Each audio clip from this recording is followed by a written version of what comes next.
No habrá secesión de Cataluña si no es a base de mucha sangre. Ya conocemos cuál es el camino. El camino a lo mejor es la violencia. ¡Arriba España!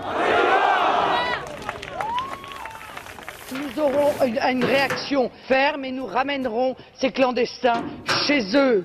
Voilà, c'est la seule solution. Españoles, la patria está en peligro. Acudid a salvarla. Jo, si fos vosaltres, avui no em perdria A la dreta i més enllà, un documental que emet aquesta nit al Sense Ficció de TV3. Per moltes raons que ara us explicarem. Un cop més, un treball de producció pròpia sobre l'auge de l'extrema dreta, molt centrada en els moviments que existeixen des de fa temps a l'estat espanyol, però també en l'auge d'alguns partits després de les últimes eleccions europees. És una feina que ha fet Montse Armengou i Ricard Belis. Bon dia, ben tornats. Bon dia, Mònica. Com esteu? I també han volgut ells mateixos que ens acompanyés aquí i nosaltres encantats de rebre'l a Xavier Vinader, que és un periodista amb llarga trajectòria en la investigació en el nostre ofici, però sobretot expert en extrema dreta, en crim organitzats i, per tant, en perspectiva històrica per avaluar-ho. Bon dia, Xavier. Bon dia. I benvingut. Continuem escoltant alguns fragments perquè aquest vespre, aquest documental, serà un bany de realitat per tots. Estem exportant joves intel·ligents fora del nostre país, matèria grisa autòctona, i estem important matèria negra que no aporta res positiu, i això és un fracàs total de la nostra societat. Les coses hay que llamarlas por su nombre, al pan pan, al vino vino y al moro moro.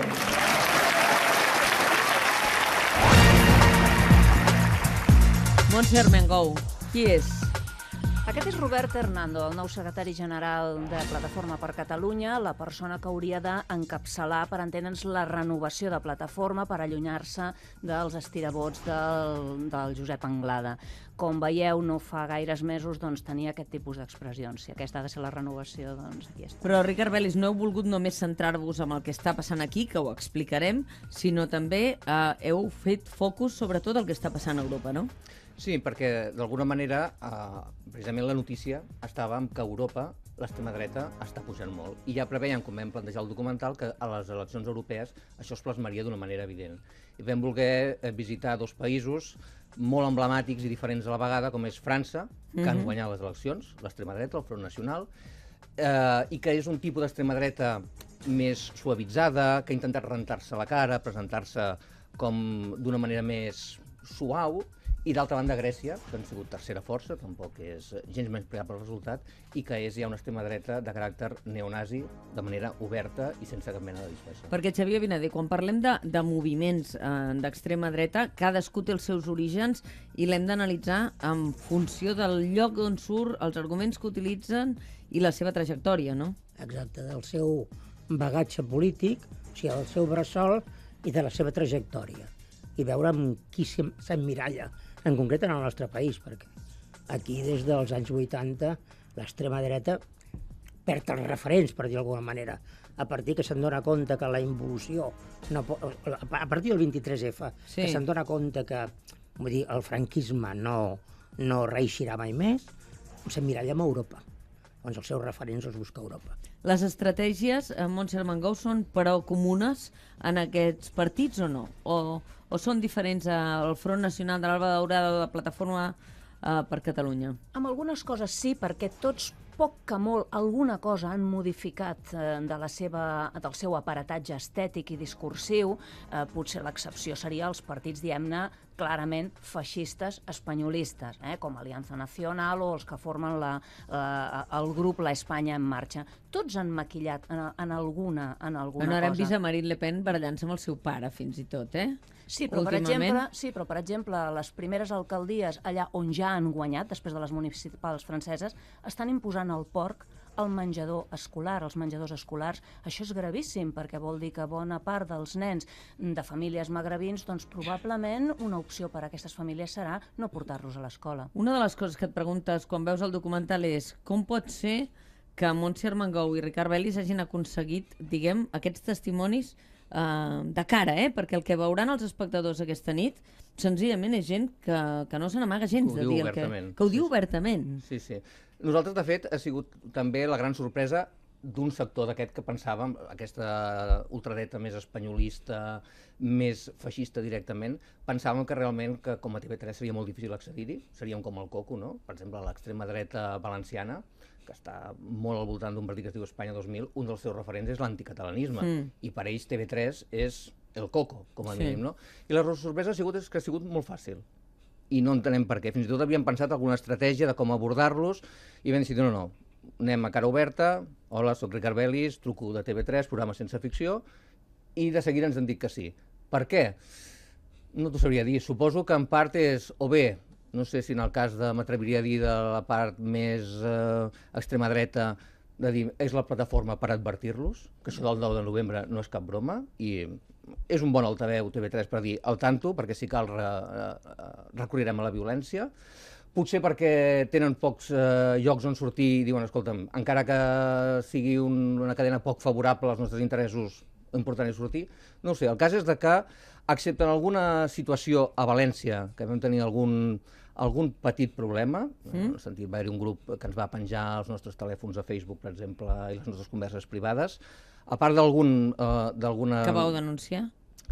Ens van aconsellar deixar-ho passar, perquè denunciar-ho hagués representat més merder a Facebook i, bueno, aquestes històries van baixant i ens va semblar com a estratègia que era millor deixar-ho passar. Identifiquem aquest grup valencià perquè val la pena sentir un fragment d'aquest documental que avui podran veure els espectadors de TV3. Pedro Pablo Peña. No habrá secesión de Cataluña si no es a base de mucha sangre. Ya conocemos cuál es el camino. El camino a lo mejor es la violencia. ¡Arriba España! Clar, aquesta afirmació és un míting. El 12 d'octubre és això? El 12 d'octubre a Barcelona, sí. Però això us ho va tornar a dir de cara quan li vau parlar del procés sobiranista català. Ens ho va dir clarament de cara, sense cap problema, a pesar de que aquestes declaracions del 12 d'octubre estan investigades i denunciades per la Fiscalia dels Delictes d'Odi. Xavier Benader diu, estan sent investigades aquestes declaracions. Una mostra de la tranquil·litat d'aquestes formes d'extrema dreta és que la persecució de l'extrema dreta en aquest país és més aviat tèbia si ens remuntem al cas de Guillem Agulló, no? De la mort de Guillem Agulló, per exemple. Sí, la tradició, en mans de l'extrema dreta. La tradició de les forces de seguretat no és molt extensa en el tema de la investigació de l'extrema dreta. L'extrema dreta no és cap revelació, ha estat sempre molt present a dintre de les forces de seguretat, tradicionalment. El resta del país. En aquest cas, els Mossos d'Esquadra, per exemple, són pioners en aquest tipus. Des de pràcticament el seu naixement van tenir la inquietud una mica de monitoritzar, vigilar, investigar, a seguir aquests fenòmens i van crear algunes unitats especialitzades. Les úniques que hi van haver-hi durant molts anys, ara potser en el Cos Nacional de Policia hi ha algun més que se n'ocupa. Però no hi ha hagut massa tradició. I en definitiva, la Fiscalia, la famosa Fiscalia de Delictes d'Odi, no fa tants anys que existeix i va costar molt que es posés en marxa. Per exemple, el cas de Blanquerna, no? Aquella irrupció de les forces d'extrema dreta en l'acte de Blanquerna l'11 de setembre del 2013, no? Si no m'equivoco. Allò s'està investigant com ha quedat. Allò està pendent de judici i es pot saldar amb una multa, que en un moment donat pot ser una multa igual o inferior a que un menor d'edat prengui una cervesa en un estadi de futbol. Per exemple, tu abans ens preguntaves, hi ha estratègies comunes? Sí. Doncs, per exemple, l'assalt de Blanquerna té molt de tota la posada en escena del que fa Alba Daurada a Grècia i rompre a mítings, doncs, per exemple, de persones grans que havien estat a la resistència contra l'ocupació nazi i anar, tal com vam veure a Blanquerna, al faristol, agafar, arrencar el micro, fumar 4 empentes, tirar 4 banderes i marxar. Vol dir que moltes vegades aquest mimetisme l'anem veient. Clar, hauríem de distingir entre el que és, diguem, un partit com el Front Nacional de Marine Le Pen i aquests grupuscles que estan fent aquestes actuacions.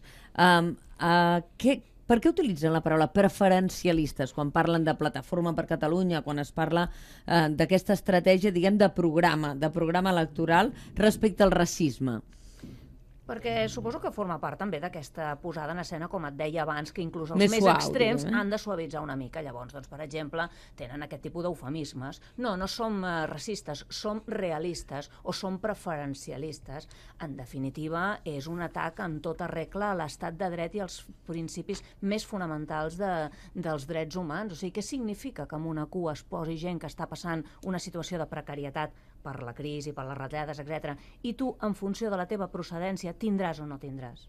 Per exemple, un dels casos que vosaltres retrateu bé és una de les accions que fa Plataforma per Catalunya quan intenta ajudar en el seu entorn. Vamos a poner un poco de leche, un poco de pasta, lo de siempre, hemos visto Vale. Mira que han portado, tío. ¿Has visto? ¿Y sabes cuánta gente? Mira. Hombre, yo ya estoy agradecida, la verdad. Con lo que sea, porque al menos, mira, ya que la situación no es buena, pues que al menos los niños puedan comer. Ya sabes el problema que hay con las organizaciones estas que solo dan comida para los inmigrantes. Jo, per exemple, per al nen ho tinc que pagar tot. I això no pot ser. Som nosaltres els primers. I després, lo de fora. Però primer, els d'aquí. Els votaries? Sí, i tant. Solo repartimos comida a las personas de nuestro país, totalmente gratis. Primer els de casa. Aquesta és l'estratègia que en situacions de crisi suposo que fa que aquestes formacions, com passa amb el Front Nacional, aquí també puguin rebre amb certa simpatia, i ara ho escoltàvem, no? Sí, d'alguna manera és furgant aquests tòpics de que l'estranger s'ho emporta tot, no? Que no es sustenten sota cap estudi real, i hem de tenir en compte que, a més, aquestes campanyes d'ajuda no deixen de ser unes accions bàsicament de propaganda. És a dir, no té res a veure el que pot fer Plataforma de Catalunya, que en el millor dels casos arriba a 5 o 6 famílies, és que estem parlant d'aquest volum, amb el que fa un banc d'aliments, que hi ha un lliurament periòdic de menjar, massiu, sense, evidentment, distinció d'origen, atenent les necessitats, el nombre de gent que tens a la família. Ells van, jo conec aquest, i a canvi, si pot ser, doncs que em votin, no? Per tant, no és comparable amb l'acció d'un banc d'aliments ni per aproximació. El que passa que sí que aquestes situacions penso que posen sobre la taula una qüestió molt important, i és no només l'emergència d'aquests grups, sinó quina resposta està donant la societat i el que podríem anomenar els partits tradicionals, de l'establishment. Laurent Fabius deia: aquests partits de l'extrema dreta moltes vegades plantegen grans preguntes però donen males respostes. I que també és cert que hi ha unes situacions de precarietat extrema que són el caldo de cultiu perquè aquestes formacions se n'aprofiten. Xavier, aquí és on hauríem de distingir entre el populisme i el feixisme. És a dir, el que hi ha fruit d'una conjuntura i el que hi ha ideològicament assentat en l'estructura d'un d'aquests partits, no? Exacte. El que passa que els moviments hauríem de distingir entre extrema dreta i dreta. I aquí ja és un debat complicat en aquest moment, perquè els partits de la dreta cada vegada, des de fa molts anys, s'acosten més a posicions d'extrema dreta. O sigui, els partits populistes pesquen, es radicalitzen, per dir d'alguna manera. Clar, llavors, quina és a casa nostra, la situació a Catalunya? A Catalunya els partits d'extrema dreta han optat des de fa temps per la via democràtica, per dir d'alguna manera. Però clar, via democràtica amb matisos, perquè actuen a nivell municipal, estan molt fragmentats, és veritat, i l'exponent principal és Plataforma per Catalunya. Però, sota d'aquest maquillatge, anem a veure, les formes poden ser amables, però el que hi ha dintre és el radicalisme de l'extrema dreta de tota la vida. Són les velles idees. Montse i Ricard, suposo que heu intentat fer una radiografia de quina és en aquests moments la presència d'aquests moviments a Catalunya. Aquí sí que hi ha molts grups i es fa molt difícil de tenir clar, a part de la representativitat en els ajuntaments, quanta gent està afiliada en aquestes formacions, no? De quanta gent estem parlant i de quins grups? Són partits, per entendre'ns, de poca afiliació i més, diem-ne, d'obtenir el vot de càstig.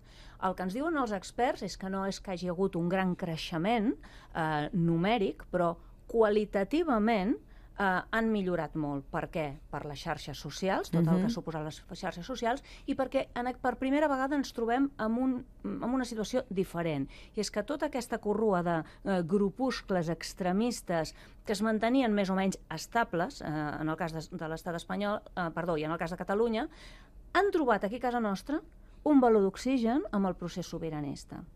De vegades una mica els experts fent així una mica d'humor negre ens diuen, escolta'm, si amb la crisi, si amb el que ha suposat la presència important d'immigració no s'han menjat ni una rosca aquests grups, l'última carta que els hi queda, l'últim cartutxo, és el procés sobiranista. En aquests moments, Plataforma per Catalunya, que té 67 regidors a Catalunya, en 39 municipis aproximadament. En va aconseguir 67, però a hores d'ara en té molts menys. Probablement no arriba als 50, perquè hi ha hagut moltes desercions.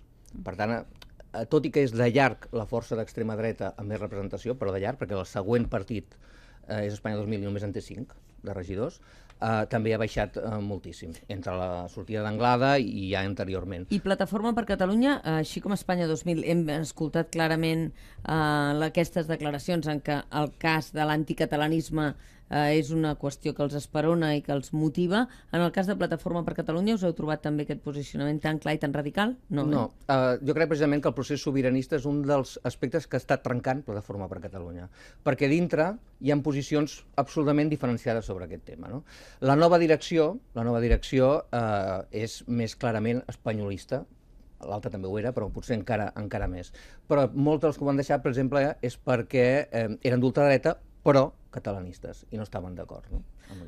Xavier Banyadé, tu que has estudiat aquests moviments i sobretot l'evolució històrica, aquests moviments que comencen ancorats en una situació de crisi econòmica, amb dificultats socials, i després deriven a l'extrema dreta, tenen, precedents històrics lamentables. La situació d'Alemanya, per exemple. Sí. A l'època de Hitler. Sí.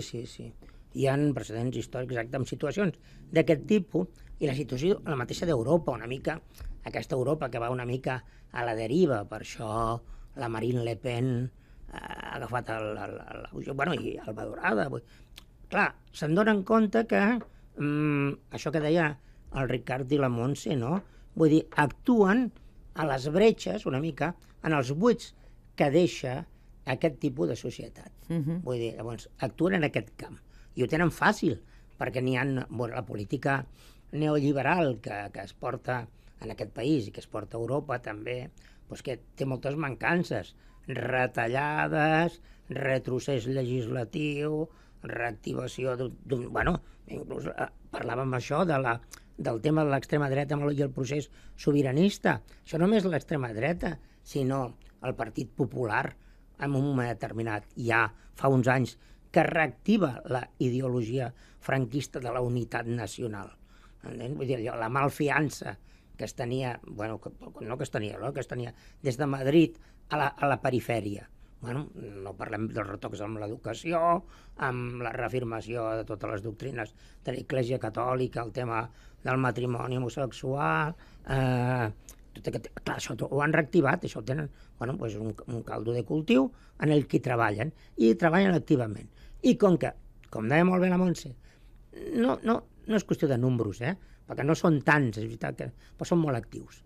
I amb 2 persones pots fer molt soroll. A la xarxa pots fer molt soroll, perquè si monitoritzes les webs que hi ha, n'hi ha 50.000, però no necessites tanta gent a nivell de números. És igual, els números. Amb molt poca gent pots fer moltes coses. Com deia el Pedro Pablo Peña, de cara al 9 de noviembre, somos conscientes de las fuerzas que tenemos. Con mucha gente puedes hacer un caos muy grande, con menos gente haces un caos más pequeñito. Blanquerna no eren més de 20. Una altra qüestió, quan heu visitat França, quan heu visitat Grècia, us heu trobat amb bona convivència o amb enfrontaments? La gent que no és partidària de Front Nacional, però a la seva ciutat ha guanyat Front Nacional, com ho viuen?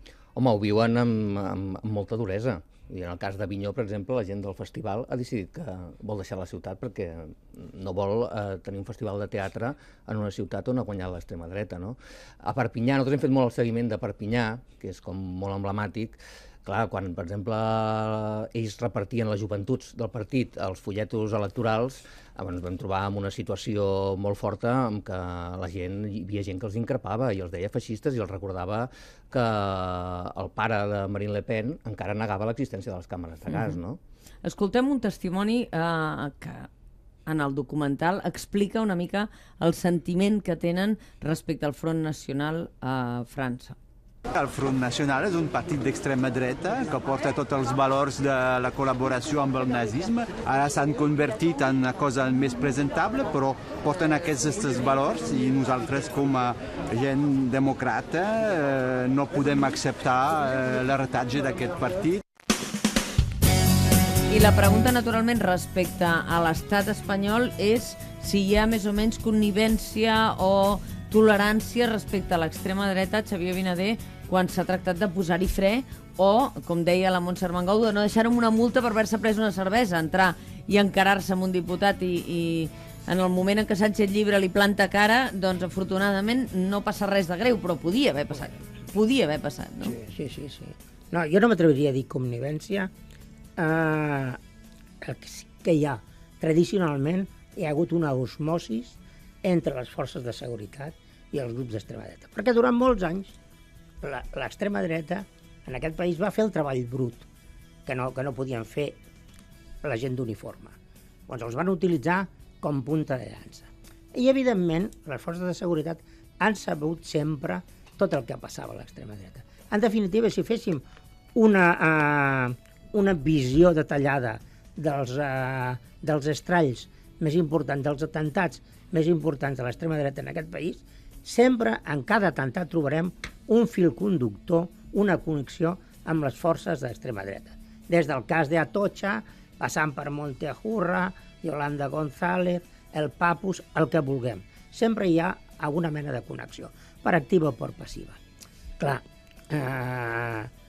llavors, això lligat a que no la policia, els cossos nacionals de policia, no han vist mai l'extrema dreta com un perill potencial, doncs dona aquesta visió, aquests anàlisis. Si veus els anàlisis que fan, doncs són anàlisis que minimitzen sempre aquest fenomen. No? Una de les claus, suposo, Montse i Ricard, és que aquests partits d'extrema dreta a nivell europeu estan coordinats entre ells, no estan coordinats, tenen una estratègia comuna o cadascú va a la seva bola?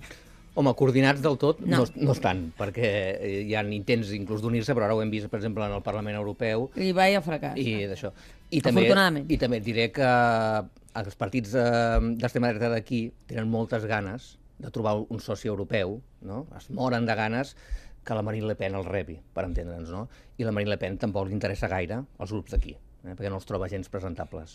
Què és el que, elaborant aquest documental del Sense Ficció que veurem demà, a vosaltres us ha deixat... Aquesta nit, perdoneu, aquesta nit, encara que jugui el Brasil. Encara que jugui Brasil, perquè total, veure gols al Neymar, afortunadament en veurem la temporada que ve al Barça. Veure pilotes, mireu qui ens pot tocar les pilotes i deixeu de mirar pilotes. Exacte. Montse i Ricard, quin és el moment que heu dit ens anem amoïnats a casa? Home, sens dubte, diguem, la nostra presència a la seu de l'Aliança Nacional, on a part del líder hi havia allà dos caps rapats escoltant l'entrevista darrere nostra, i on aquell senyor profereix tot aquell odi, aquelles amenaces a la violència, aquest dir-ho més clar impossible, de dir no consentirem el 9 de novembre sense violència, és una cosa que t'inquieta, perquè encara que, com ens han dit els Mossos d'Esquadra... Heu parlat amb els Mossos Hem parlat amb els Mossos d'Esquadra, ens diuen, són pocs, i aquesta és la part que ens ha de tranquil·litzar, i realment ho són. Estem al cas. Però és el que dèiem abans, que amb pocs es pot muntar.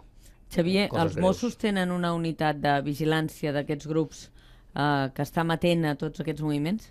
Tenen una unitat força potent i una certa tradició de monitoritzar, de veure, d'observar tots aquests... O sigui, estan intranquils. Clar, evidentment, des del punt de vista policial, ells categoritzen tot això. Per un costat els partits polítics, per l'altre les organitzacions criminals, partits polítics són Plataforma per Catalunya, en aquest cas, per altres organitzacions criminals, que són les organitzacions, per exemple, que prediquen l'odi o la xenofòbia, o els grups d'esquins, Vull dir que l'arquetip seria brigades blanquiazules, els esquins individuals i el que en diuen llops solitaris. El que sempre fa més por és la figura del llop solitari. El llop solitari és aquesta persona completament a part de tothom i que en un moment determinat... Pot embogir. Pot embogir. És el que va passar a Noruega, amb la massacre d'Utoya, i això sí que és difícil de preveure per endavant. Doncs més que oportú el vostre documental, i demà la presència al Matí de Catalunya Ràdio d'Albert Batlle, que és el nou director general de policia. Voldrem comentar amb ell el que hagi observat en aquest documental que estreneu aquesta nit i que us agraïm una vegada més a Montse Armengou i a Ricard Bellis per la feina que suposa d'investigació, de denúncia, de patrimoni informatiu i periodístic a casa nostra. Moltes gràcies. Xavier Vinader, dia també per tenir un record per Jaume Busqué i Barceló, el biògraf de Xavier Vinader, que ens ha deixat molt sobtadament i que sóc conscient que ha fet un esforç avui Xavier Vinader venint al Matí de Catalunya Ràdio. El qual ahir vam despedir perquè ahir va ser el funeral, ens ha deixat a correcuita, com ell sempre va viure, i ens ha deixat amb el cor trencat. Dèiem fidel als seus amics i als seus enemics, perquè no els deixava de petja, És a dir, que va escriure tot el que havia d'escriure, tant si agradava com si no. Efectivament. Xavier Vinader, moltes gràcies. Montse, Ricard, felicitats. Gràcies. Aquesta nit pendents no del Brasil, de Neymar, no, del Sense Ficció. Los requisitos son DNI español y cartilla de paro. Excepto los marcianos que no tienen DNI español, venga quien venga, con DNI español y cartilla de paro, se le va a dar alimentos. Bueno, chicos, vamos. ¡Vamos! ¡Por España! ¡Por España! A ver, exclusivo, DNI y tarjeta del paro y ser español. Ja no puc veure més enllà dels teus ulls que m'estan mirant. Quants cops hem hagut de callar? He estat un temps